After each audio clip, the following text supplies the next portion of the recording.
حتى أهل البدع والأهواء، أهل البدع العقائدية وأهل البدع السياسية. أنا أقول بيننا وبينكم السلف، بيننا وبينكم الكتب، كان فيقول البدع بيننا وبينكم. Bismillahirrahmanirrahim. Ada beberapa soal yang datang. Nas'alullah at-taufiq. Ada orang pingsan sebelum sholat duhur dan dia sadar setelah masuk waktu asar. Apakah dia tetap wajib sholat duhur sebelum sholat asar ataukah dia hanya sholat asar saja? Jazakallah khairan wa iyyakum. Terjadi perselisihan di kalangan ulama. Apakah sholat duhur dan sholat asar ini hakikatnya adalah satu waktu ataukah dua waktu? Yang dirajihkan oleh Syekhuna Muhammad bin Hizam itu adalah satu waktu yang bersambung. Maka hendaknya, karena itu isyarat-isyarat ada di dalam Al-Quran, oleh karena itulah di dalam As-Sunnah telah tetap bahwasanya duhur dan asar itu boleh dijamak. Demikian pula maghrib dengan isya itu boleh dijamak. Karena duhur dan asar itu hakikatnya adalah min sholawatin nahar, sholat siang. Dan maghrib dengan isya adalah min sholawatil lail, sholat di malam hari. Maka hakikatnya kalaupun dia selama duhur itu dia tidak sadar dan sadarnya hanya waktu asar, hakikatnya dia tetap wajib untuk mengerjakan yaitu sholat nahar, yaitu duhur juga. Jadi yang rajih dan lebih selamat adalah dia mengerjakan sholat duhur kemudian sholat asar selama waktu asarnya itu masih ada. Bagaimana kalau dia tidak ingat waktu duhur dan waktu asar? Bukan tidak ingat, yaitu dia pingsan untuk waktu duhur dan waktu asarnya dan masuk di waktu maghrib. Apakah duhur dengan asarnya ini diqadha? Terjadi perselisihan di kalangan ulama. Yang mengatakan pingsannya itu dinisbatkan, dikiaskan kepada sakit, maka dia harus mengqadha. Demikian pula yang pingsannya itu dikiaskan kepada lupa, maka dia dikembalikan kepada hadis Anas dan lain-lain. Fa waqtuha idza dzakaraha, waktunya adalah ketika dia ingat. Jadi orang pingsan dikiaskan kepada orang yang lupa. Adapun yang ulama yang lain mengatakan bahwasanya salat sebagaimana ibadah-ibadah yang lain dia itu dinisbatkan, disandarkan kepada hudurul akal, adanya akal. Ketika akal sedang tidak ada, maka dia itu dianggap tidak terkena beban syariat. Maka dia itu untuk waktu yang di situ akalnya sedang tidak ada, dia tidak wajib untuk mengqadha. Sebagaimana anak kecil ketika dia sudah balik, dia tidak wajib untuk mengqadha sholat-sholat ketika dia belum balik. Demikian pula orang yang gila, selama masa gilanya itu tidak dianggap dia wajib untuk mengqadha setelah itu. Baik. Lalu mana pendapat yang betul? Wallahu alam, yang lebih selamatnya adalah kalau dia itu pingsannya itu melebihi 24 jam, maka masa yang 24 jam itu dimaafkan. Tapi kalau sebelum 24 jam, maka pingsannya itu lebih dekat kepada kelupaan. Kenapa? Karena hilangnya akal tadi tidak mustaqir, tidak betul-betul menetap, sehingga lebih dekat kepada kelupaan. Sehingga kalau yang terlupakan, yang ditinggalkan hanya sholat 4 waktu, maka hendaknya ketika masuk ke waktu yang kelima dia menjamak semuanya, dikiaskan kepada orang yang lupa. Tetapi kalau sudah melebihi 24 jam, maka yang sebelumnya itu dimaafkan. Karena apa? Akalnya hilang agak lama, sampai melebihi sehari semalam. Karena mengqadha semuanya ini adalah masyaqqah. Sementara orang yang pingsan boleh jadi dia adalah orang yang memiliki masyaqqah. Sementara masyaqqah tajlibut taisir, kesulitan itu mendatangkan kemudahan. Itu kalau pingsannya lama, maka dia mendapatkan keringanan. Wallahu a'lam. Untuk lebih selamatnya itu. Adapun kalau memilih pendapat yang lain, itu pun tidak apa-apa.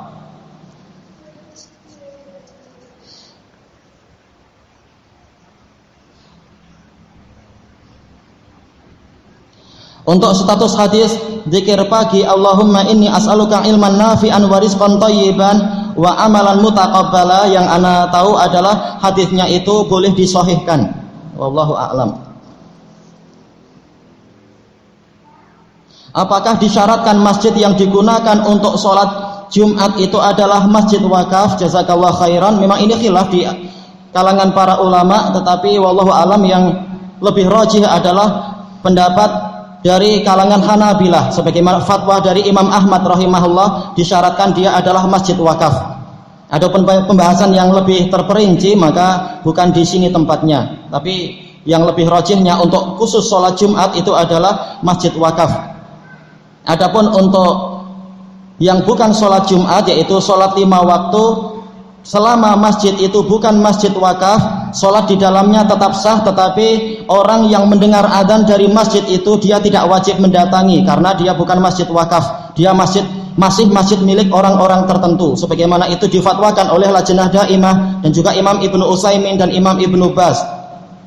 Yaitu kalau kita, misalkan kita adalah pekerja di sebuah instansi perusahaan atau instansi pemerintah atau di universitas atau di sekolah, dan di situ ada semacam tempat untuk sholat dan tempat itu bukan tanah wakaf, kata para ulama tadi, kalau kita mendengar azan dari masjid lain yang masjid itu adalah masjid wakaf, kita wajib untuk pergi ke masjid wakaf itu dan meninggalkan tempat yang tidak diwakafkan tadi. Adapun masalah sahnya tetap untuk sholat 5 waktunya sah, bahkan sholat di rumah pun sah. Hanya saja dia terkena dosa karena tidak mendatangi sholat jamaah. Itu kalau tidak ada uzur. Adapun untuk sholat Jumat yang rajih memang sahnya adalah di masjid wakaf, kecuali dijelaskan oleh para ulama kalau memang di satu kota itu belum ada masjid wakaf. Yang rajih adalah mereka boleh untuk memilih suatu tempat untuk sholat Jumat. Terutama boleh jadi di sebagian negara-negara kafir yang di situ ada sekumpulan muslimin, mereka belum punya tanah untuk menjadi masjid wakaf, maka boleh mereka membuat sebuah tempat atau meminjam sebuah rumah atau sebuah ruangan untuk mengerjakan sholat Jumat di situ. Ini pendapat yang rajih. Yang lain mengatakan maka dia tidak perlu lagi sholat wajib sholat Jumat. Yang betul wajib sholat Jumat, tetapi bertakwa semampunya. Cari masjid yang seadanya walaupun bukan masjid wakaf. Ini kalau kenyataannya tidak didapatkan masjid wakaf. Apa hukum tentang ilmu pelindung kehidupan? Apa ini, memakai helm kah? Atau memakai baju untuk melindungi diri dari kebakaran? Apa ini ilmu pelindung kehidupan? Ataukah ilmu kesaktian? Ilmu lembu sekilan? Wah. Setiap kali malaikat maut mau mencabut, dia mundur 1 kilan kalau mampu. Siapa yang mampu? Ada tetangga yang ikut ilmu tersebut dan banyak menyimpang. Ilmu tersebut kalau dicari di Google belum ada bantahannya. Mungkin juga Syekh Google ikut ilmu itu juga. Google orang kufar. Mohon penjelasannya agar bisa kami bagi-bagikan ke teman-teman kami. Disebutkan oleh Ibnu Najjar Al-Hambali Al-Futuhi di dalam kitab beliau Al-Kaukabil Munir, yaitu dalam usul fikih, yaitu al-hukmu ala syai' far'un an tasawwurih. Hukum terhadap suatu perkara itu adalah cabang dari penggambarannya. Jadi hukum itu menjadi tepat kalau gambarannya lengkap. Sementara di sini anak tidak tahu bagaimana gambarannya. Adapun kalau semata-mata dikatakan menyimpang, kalau memang dia adalah menyimpang ya haram. Kalau penyimpangannya itu sampai tingkat kesyirikan seperti yang banyak terjadi di Jawa, yaitu harus puasa dulu sehari semalam, kemudian juga tergantung syarat-syaratnya, ada yang puasanya 40 hari, ada puasa mutih hanya cari yang putih-putih saja tetapi gamping nggak boleh dimakan. Kemudian di malam yang terakhir dia tidak tidur selama 24 jam. Kemudian setelah itu pergi ke kuburan seorang wali, kemudian memakan istilahnya, yaitu ketan putih dicampur dengan gula merah, tergantung apa yang disyaratkan. Maka jelas di dalamnya itu ada minta perlindungan kepada selain Allah dan minta kesaktian dan minta keberkahan kepada selain Allah, itu adalah syirik besar. Tapi kalau ternyata kasusnya lain, ya hukumnya boleh jadi lain, tergantung bagaimana gambarannya. Tapi seringkali ilmu-ilmu kesaktian itu adalah minta perlindungan kepada jin, kepada setan dan seterusnya, dan itu adalah syirik besar. Baik. Katanya kita muslim tidak takut mati, kenapa harus pakai pelindung kehidupan? Kapan akan mati syahid kalau begitu? Baik, ini yang panjang mungkin perlu Baca di rumah dulu kalau panjang sekali. Apa hukum jual beli secara tukar tambah? Misalkan si A punya motor tahun 2010, si B punya motor tahun 2014 ya. Si A membeli motor si B. Dohirnya adalah apa? Membayar agak lebih karena lebih mudah motornya ini. Dengan menukar motor mereka berdua dan si A menambahkan uang. Ya, ini wajar. Sesuai yang disepakati. Apa hukum jual beli tersebut? Hukumnya adalah halal dengan apa? Dengan syarat yang pertama, tidak ada penipuan di situ.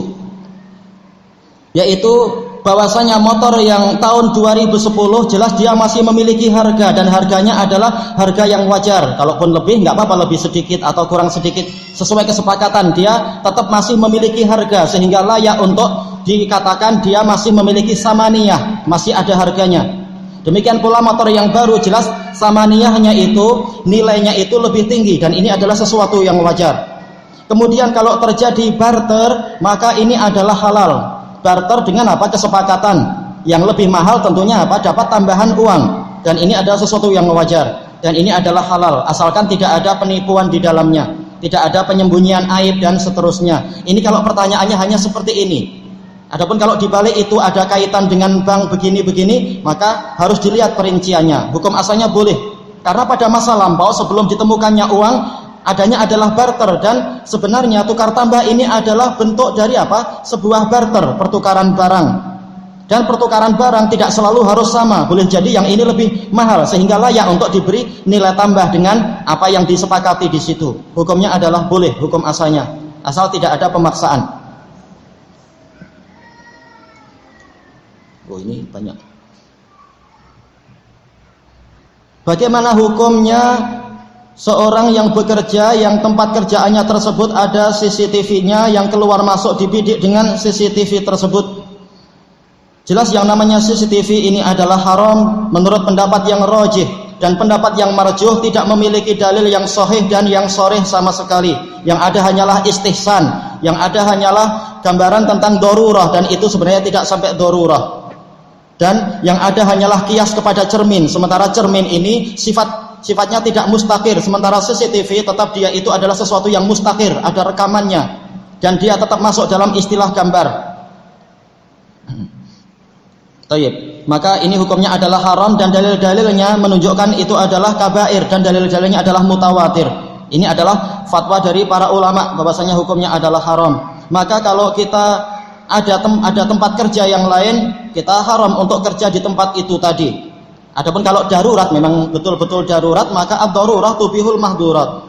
Itu kalau memang darurat. Dan juga para ulama mengatakan ad-darurah tuqaddaru biqadariha. Perkara darurat itu dinilai sesuai dengan kadarnya, tidak dikit-dikit darurat, padahal sebenarnya dia pemalas saja. Baik. Dan hakikatnya masih ada cara yang lain untuk jualan kaki lima atau yang lain-lain masih ada. Dan seterusnya tanpa harus masuk kepada CCTV. Adapun kalau darurat itu kasusnya lain. Ini kalau masalah kerja, cari tempat kerja yang lain yang tidak ada CCTV-nya. Kenapa? Karena telah disebutkan oleh Al-Qurtubi rahimahullahu taala dalam tafsir An-Nisa, kalau kita melihat suatu kemungkaran, maka kita wajib mengingkarinya. Apakah mampu orang yang bekerja itu mengingkari CCTV? Sepertinya dia tidak akan mampu. Kenapa? Untuk apa dia kerja kalau dia sebentar lagi dia akan segera di PHK karena dia mengingkari tadi. Baik, dohirnya dia tidak akan mampu untuk mengingkari itu. Dan kalau tidak mampu mengingkari maka dia wajib untuk meninggalkan tempat tersebut. Berarti apa? Memang tidak boleh dia kerja di situ. Cari tempat kerja yang lain dan alhamdulillah masih banyak itu tanpa ada CCTV, tanpa harus bekerja di sebuah perusahaan atau di sebuah supermarket yang ada CCTV-nya dan lain-lain. Usahakan menjauh mampu mungkin dan insya Allah masih bisa jualan di luar, bukan di dalam tempat yang semacam itu. Apa hukum seorang yang ikut arisan yang ketua arisan tersebut mensyaratkan kalau pengen dapat duit arisan awalan ya, yang pertama harus ngasih uang pada ketua arisan lebih banyak daripada upah biasanya. Ini nanti kena KPK dia nanti. Komite Penyelidik Keuangan yang tidak suka yang namanya riswah dan uang suap itu. Ini kena suap. Baik. harus dia memahami bahwasanya arisan atau yang dalam istilah fikihnya diantaranya adalah apa? Jam'iyat. Jam'iyat dalam artian arisan, itu para ulama berselisih pendapat tentang bolehnya. Adapun Syekhuna Abu Amr Al-Hajuri mengatakan ini haram. Kenapa? Karena ini masuk dalam istilah kullu qardin jarra naf'an fahuwa riba. Setiap pinjaman yang dia itu mendatangkan suatu manfaat, maka dia adalah riba. Bagaimana di bulan ini kita menyerahkan uang 100.000, tahu-tahu keluar nama kita mendapatkan 1 juta misalkan, karena pesertanya ada 10. Ini kita meminjamkan uang 100.000, ternyata kita kembalinya adalah 1 juta. Dan ini juga pendapat sebagian ulama di Saudi. Tetapi pendapat yang lain, yaitu pendapat jumhur ulama di Saudi dan juga dirojihkan oleh Syekhuna Muhammad bin Hizam, bahwasanya tidak ada riba di sini. Kenapa? Yang pertama, memang dia adalah qard, dia adalah pinjaman. Hakikatnya apa? Kita meminjam, kita dapat uang 1 juta dan nanti setiap bulan kita membayar. Selesainya boleh jadi dalam 10 bulan kalau ada 10 orang. Baik, jadi tidak ada riba sama sekali di situ. Kita meminjam 1 juta, kita juga membayarnya 1 juta, tidak lebih. Demikian pula orang kedua, orang ketiga dan seterusnya. Meminjamkan uang suatu saat akan kembali 1 juta juga. Jadi tidak ada yang mendapatkan apa itu istilahnya manfaat yang lebih atau uang yang lebih. Dan itulah yang betul, yaitu yang namanya arisan. Kalau gambarannya sekedar seperti ini adalah boleh. Dan arisan itu menjadi sah ketika dia dikembalikan kepada hukum asalnya, yaitu apa? Yaitu polanya adalah yaitu pola undian. Apa yaitu qur'ah, yaitu undian. Kebetulan Anda yang keluar dulu namanya, ya sudah, Anda dapat uang dulu, tapi jangan lupa bulan-bulan jangan lari. Ini nggak apa-apa seperti itu. Atau dengan cara-cara yang lain, asalkan masih apa? Tidak keluar dari undang-undang yang benar, syariat yang benar, bukan semata-mata undang-undang. Adapun kalau sekarang si ketua arisan, dan itu memang terjadi di beberapa tempat, mengatakan kalau Anda ingin dapat yang pertama Anda harus membayar lebih, maka ini jadi riba. Kenapa? Karena kalau dia membayar lebih, berarti di akhir bulan, di akhir dari 10 bulan itu, kalau dihitung-hitung, dia telah mengeluarkan uang lebih dari 1 juta. Boleh jadi untuk membayar lebih, yaitu apa? 10.000. Berarti dalam 10 bulan itu hakikatnya dia mengeluarkan uang 1 juta 10.000 untuk mendapatkan berapa? Mendapatkan 1 juta. Maka ini adalah riba. Siapa yang memakan riba? Ketua arisannya. Baik, maka itu adalah haram. Harus kembali kepada arisan yang sebenarnya, yaitu apa? Diundi. Ini adalah nasib yang Allah tentukan. Kenapa ingin lebih dulu dapat? Baik. Kemudian yang ketiga, apakah boleh mengambil ilmu kepada dai salafi yang menikahkan anak putrinya dengan PNS? Ini harus dilihat sebenarnya kenapa dia sampai menikahkan anak putrinya dengan PNS. Padahal kita tahu kalau tidak terpaksa, jangan seseorang menjadi pegawai negeri.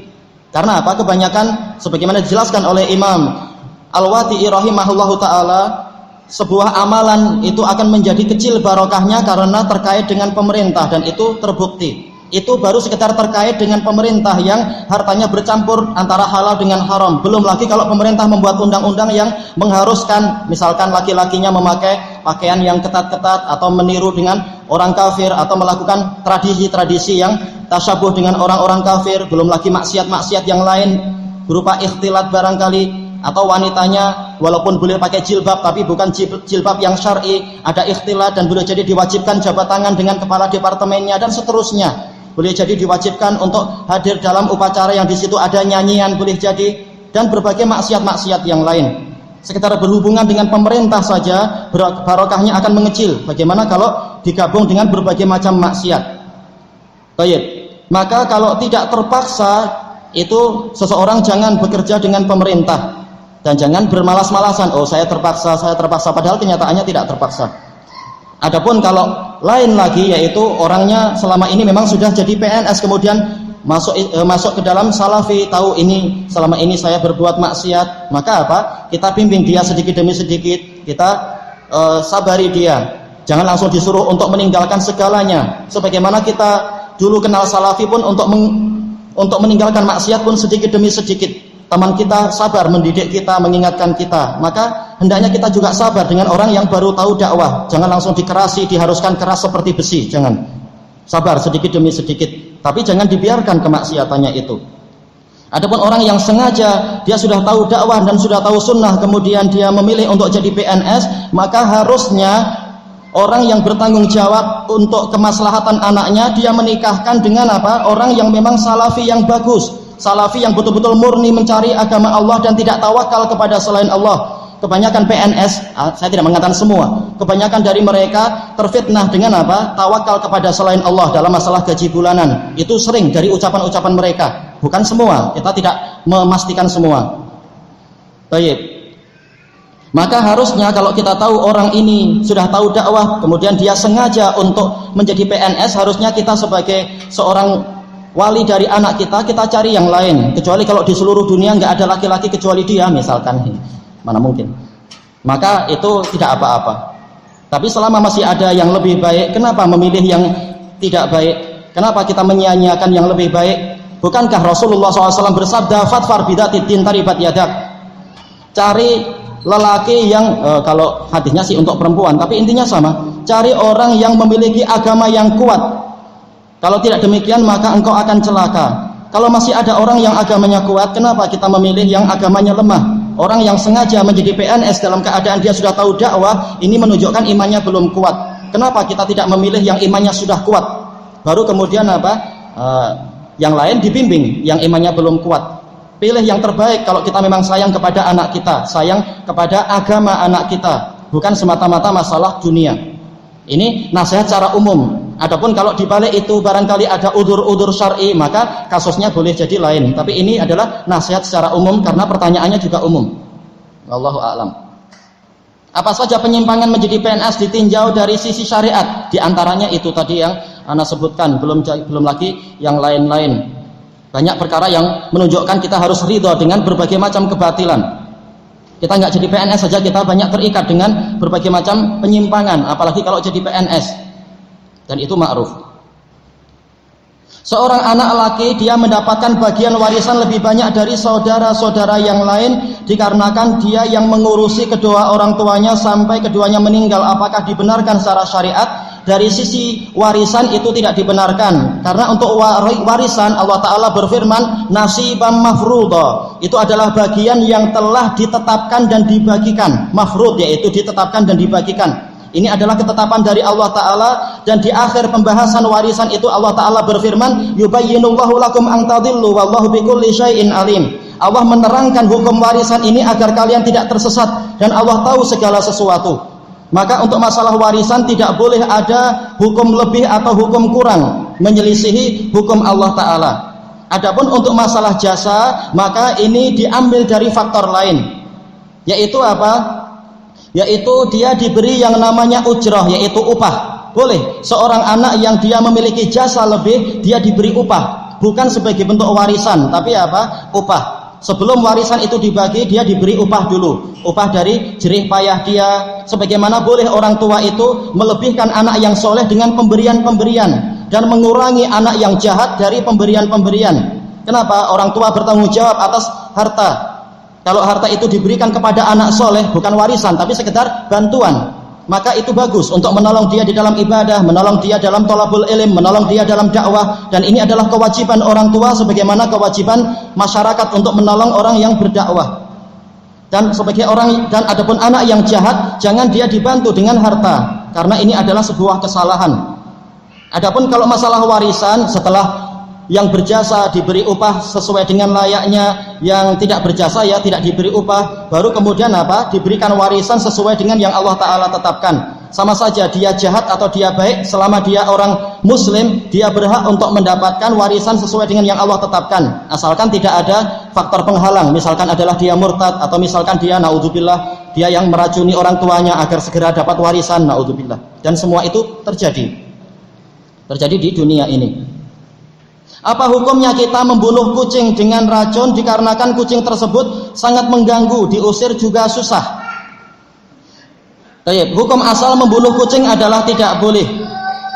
Berdasarkan apa? Hadis muttafaqun alaih dari Abi Hurairah radhiyallahu anhu yang Rasulullah bersabda tentang seorang wanita. Rasulullah mengatakan, "Udzibatim ra'atu fi hirrah." Seorang wanita disiksa oleh Allah Ta'ala dikarenakan kucing yang dia bunuh tanpa alasan yang hak. dia buat menjadi lapar dan seterusnya. Sementara dalil-dalil yang lain, hadis Abi Qatadah dan lain-lain menunjukkan kucing itu binatang yang layak disayang.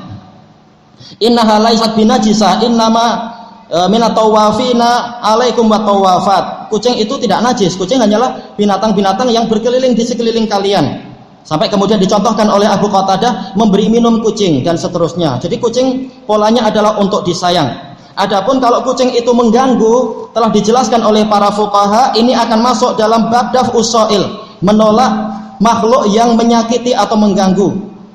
Kalau diusir juga susah, kalau ditakut-takuti dengan sapu lidi, harusnya dia takut itu. Tapi kalau dia sudah belajar ilmu pelindung kehidupan, itu muskilah lagi.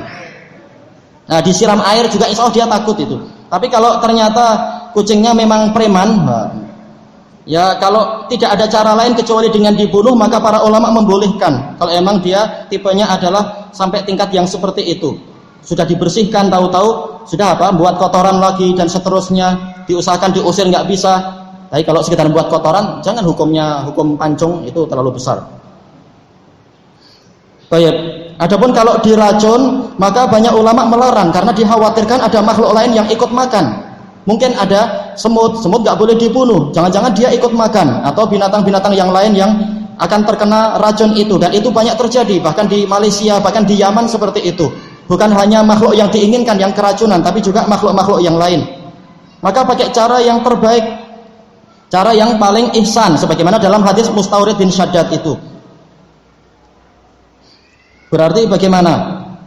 Kalau bisa mungkin kita bawa naik mobil, kita pindahkan ke kota yang lain dan seterusnya. Nah, kemudian mudah-mudahan dia cari rezeki di tempat lain, tidak sampai mengganggu kita. Insya Allah masih banyak cara lain tanpa membunuh dia. Insya Allah, wallahu a'lam. Baik, kita baca dulu kelanjutan soalnya insya Allah nanti malam.